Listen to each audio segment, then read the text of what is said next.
Welcome back to my English Learning YouTube channel. Today I will discuss past perfect continuous tense. In my previous video, I discussed past perfect tense. Okay, so I hope all of you have already understood the uses of past perfect tense. Past perfect tense is used to refer any action that takes place earlier than another action in the past time that I told you in my previous video. Okay, so I am writing an example of past perfect tense just to remind you. Okay, what was past perfect tense?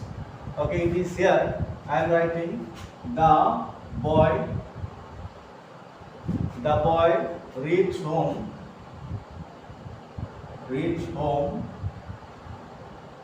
before it grew dark.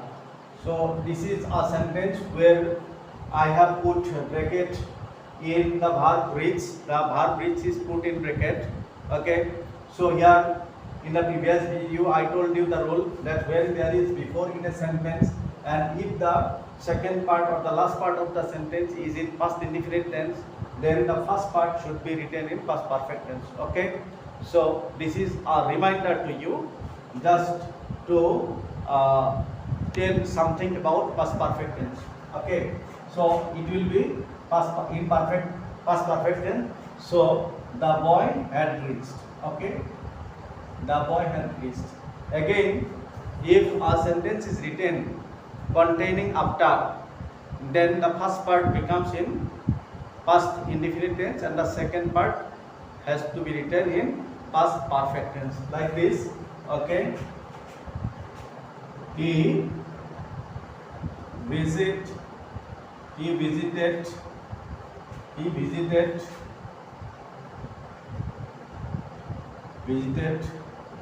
Red Fort. He visited the Red Fort after he go to Delhi.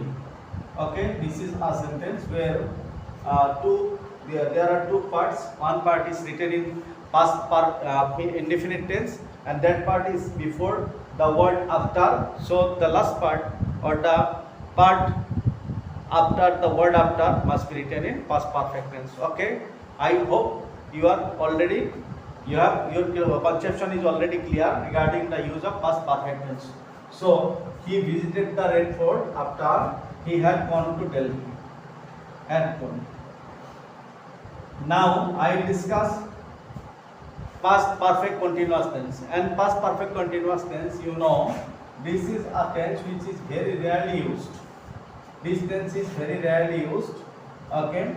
Yet we have to know the use of past perfect continuous tense and its structure, because we will need the structure of past perfect continuous tense while we learn speech.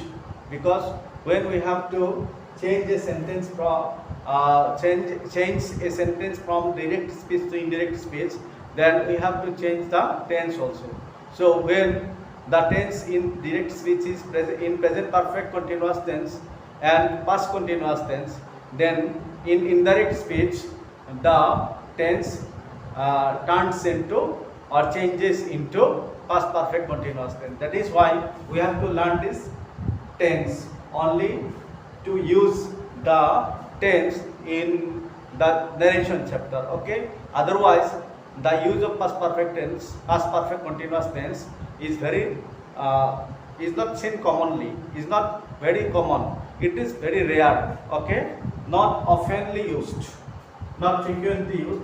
So this is the last subdivision of past tense, that is D, past perfect continuous tense. Past perfect continuous tense. So this is the tense and the structure of past perfect continuous tense is subject, then had, then been, then as it is continuous, so verb will take ing with it, verb ing, and if the verb is a transitive one, it will take an object, then last extension. So this is the structure of past perfect continuous tense, and this tense is used only to refer an action that had been that had been started in the remote past and had been continuing in the remote past and already finished. Its use or the action of past perfect continuous tense never comes to the present only. Okay, so this is a very important tense for the change of narration only. Okay, where we have to use this tense. So we may write an example. You see, the boy had been living in Guwahati. Okay, this sentence means the boy had been living in Guwahati. That means the boy living in Guwahati had been in the remote past, and in past he had been living there. Now in present time he is not living there. Okay, so sometimes we write some sentences like this in past perfect tense, past perfect continuous tense also like this. We may say that the girl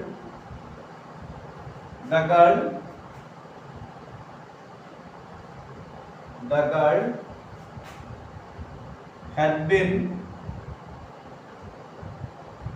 studying in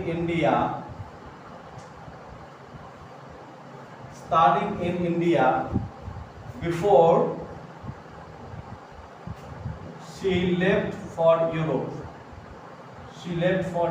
So this is a very important sentence, and in such sentences past perfect continuous tense is used, because you see in the remote past the studying of the girl had taken place in India, but after she had read in India for many years, she left for Europe. So both the actions took place in the past time, but one action, that means the studying of the girl, was going on in the past, and that's why this part should be written in past perfect continuous tense. Again, the later part is in past indefinite tense. Okay, I hope